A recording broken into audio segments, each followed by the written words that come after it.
Hi guys, and welcome back to another video. If you're new here, my name is Natasha, and today I'm going to be showing you one of our favorite slow cooker dishes. This is a secret recipe, so this is the first time I've ever shared this with anybody, and I'm excited because I hope you guys enjoy it and try it out as well.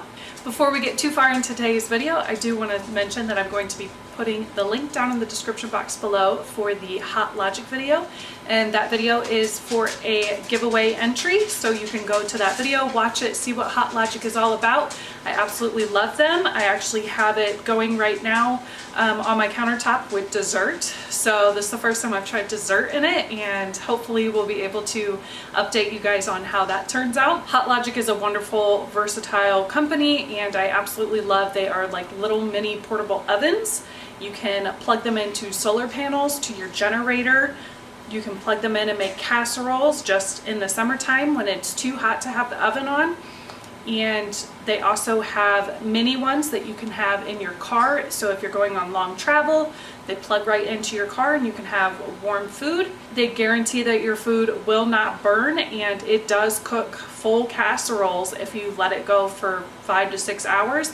I have done a meal in a jar reconstituted in it, so a quick and easy dinner for when I forgot to pull down meat, and that cooked up in less than 3 hours. So I will leave the link down in the description box below where you can go watch that video and find out how to be entered into the giveaway to win one. All right, so let's go. Let's get into today's video. So today's recipe is a slow cooker pepper steak, and the reason I'm doing this today is because I have some of the ingredients already in my refrigerator that need to be used up, and I was like, what recipe can I use to get this stuff out of my refrigerator? I've got brown rice already cooked up, so I've got some beef broth already opened, and this is like the perfect dish to be able to throw all that together. It is pretty customizable, but I'm going to give you the base of how we typically make it. So you're gonna want 2 pounds of stew meat that is lean. This is typically what we get, and we found it on sale, so that is always awesome. I've got 1 tablespoon of avocado oil down in my Dutch oven pan. You can just use a regular skillet, but we're just going to brown this. We're not going to cook it. We just want to get a little bit of color and a little bit of that bloody juice out of there. Just personally doesn't look appetizing to me in the slow cooker when it's got all the blood running through. I don't know, maybe that's just me. If you're okay with that, you can go for it, just throw it in there, but I'm a little bit more finicky with meat. Probably some of you who have been around a while kind of know that I generally gravitate towards more of a vegetarian diet. I'm not a huge meat person in general. However, I do like a really good burger, so I cannot fully give it up anymore. But the blood and the veins, that's a little bit to me. So I like to get these in here, and we're just going to brown them on medium-high heat, get a little bit of that color, and get everything put into the slow cooker. And as always, I should mention that the full recipe will be linked down in the description box below, so don't feel like you have to write this all down as I am flying through the process today. Okay, so I'm going to bring you over here and show you some of the other things that I already have kind of prepped and ready to go. We have 1 large onion. We have 2 cloves of garlic. Now, the recipe calls for 1 large green pepper. This one was kind of small, so I decided to add in another orange pepper. If you really like peppers, you can go all out here. You can add in the more the merrier. So it is kind of versatile. You could technically leave out the meat, make it all vegetarian, and just add in more peppers. You're also going to need a can of Rotel. This one here is the Mexican style lime and cilantro. Not ideal for this recipe, but it was on sale, so that's what we have in the pantry. You're gonna want 1 can of stewed tomatoes. I just have my home canned tomatoes that I'm going to be using today. You're either going to want some beef broth or a bouillon cube. This was one of the things that I already had opened in the refrigerator and needed to get some of it used up. You're gonna want 1 tablespoon of cornstarch. We're gonna make it a little slurry so that way we can kind of thicken up that sauce. You're also gonna want some soy sauce, some Worcestershire sauce, salt, pepper, and a tablespoon of sugar. So that is all the main ingredients. Nothing too crazy, but it always comes together and is always like perfect. This is Luke's second favorite meal of all time, so we make this quite often. The kids love it. And there usually isn't any leftovers of this dish. This is actually probably would be perfect if you had leftovers to throw them in the Hot Logic and then eat them throughout the day or eat them for lunch the next day. This meal would be perfect in the Hot Logic for sure. I won't be able to try it because this won't last that long. It also does freeze really well. There have been times when I've made double and triple batches and put them into little meal containers and put some plastic wrap over them and labeled them and put them in the freezer, and then my son or my husband can go and pull those out and warm them up in the microwave or in the Hot Logic, and boom, they've got a delicious, healthy meal option for them that they absolutely love. So this is perfect for that as well.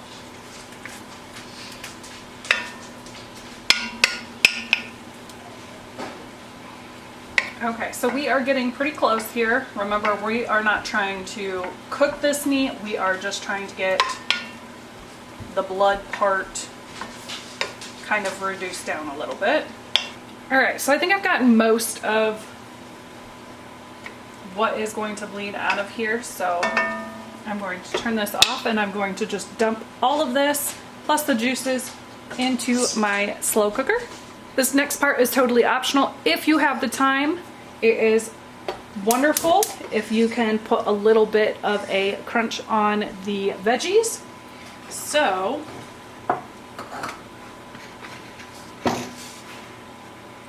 I am going to just throw those all in there. Get just a little bit of some flavoring out of those.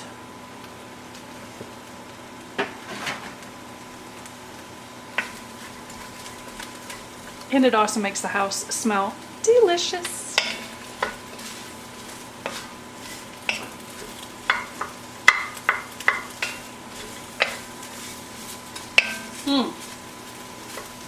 Gosh, that smells so good.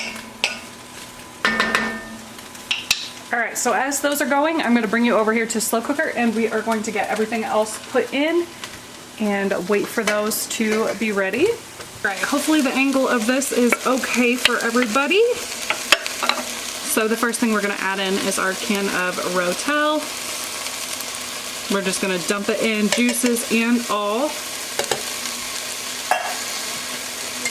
We're going to add in our can of stewed tomatoes. Now, if you buy this in the can, it will be a little bit smaller, so you may have to add a little bit more juice, but I'm just gonna throw this whole thing in.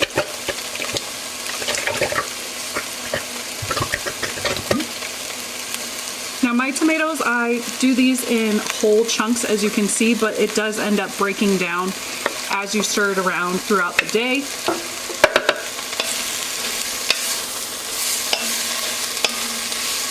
Those veggies are smelling bomb. Okay. The next thing you're gonna add in is 1 cup of beef broth, or you can use a bouillon cube and make it into 1 cup as well. I'm just gonna kind of eyeball this.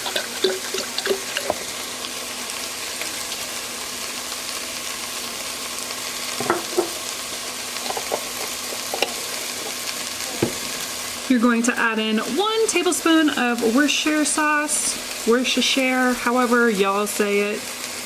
They call it Worcestershire, Worcestershire, I don't know. I'm sure there's a technical way, but we ain't technical here. And then you're going to add in 3 tablespoons, And then you're going to add in 3 tablespoons of soy sauce. You can also use tamari here, whichever one you have in your pantry or in your refrigerator.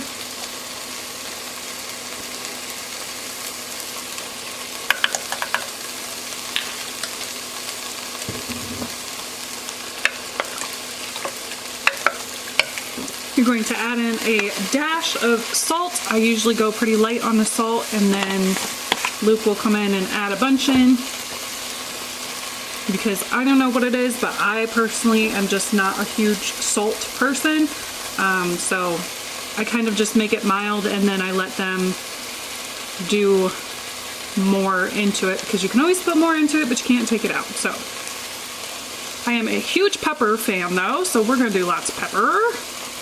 This does kind of give it a little bit of the spice kick that we like. And then you're going to add in 1 tablespoon of sugar. This helps to balance out the acidity of the tomatoes from the Rotel and from your stewed tomatoes.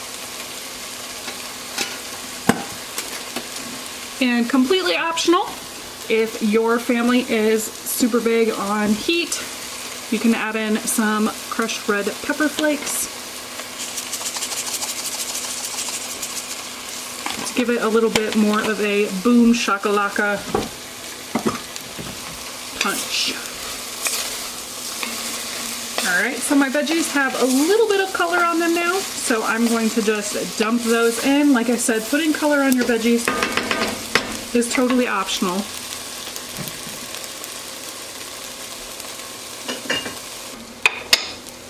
Alright, so we're just going to add that in. Maybe. Oh, so awkward. There we go. Oh, and there's still some delicious onion in the bottom of this that we have to get out of there. No onion left behind, friends.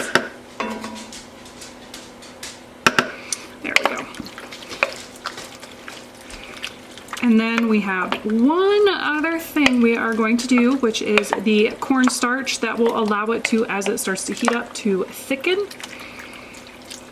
Oh, it smells so good. And look at that color. Oh. This is also one of my favorite dishes to make during the summertime because it doesn't heat the house. You can just put it in the slow cooker and be out in the garden all day and then come in and have a nice nutritious meal. In the summertime, we definitely like using the peppers from our garden as well. So the next thing I'm going to do is take my 1 tablespoon of cornstarch. I'm going to mix it with a 1/4 cup of cold water. And we are just going to whisk that to get all the clumps out.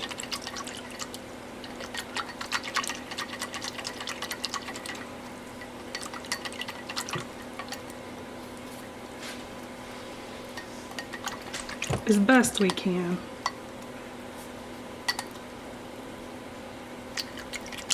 All right. Definitely still some clumps in there. All right, and there you go. We are going to put it on high heat for about 6 hours. This is what makes this meat super, super tender and like fall apart. If you are starting this early in the morning, put it on low for 8 hours. There's pretty much though no way to overcook this, so it's very forgiving in that aspect. So we are gonna plug ours in if there's any room and set it on high.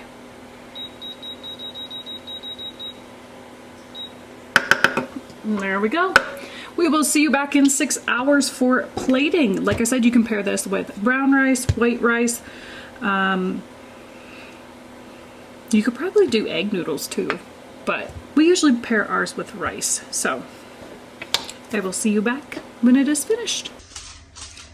All right, so here we go with the finished product. The meat is falling apart, nice and tender. Let's see, we can just slice right through that. and we are going to pair ours with brown rice. I hope you guys enjoyed today's video. Make sure you give this video a big thumbs up, subscribe if you are new, and let me know down in the comments below if you would try this recipe or if you think your family would like it.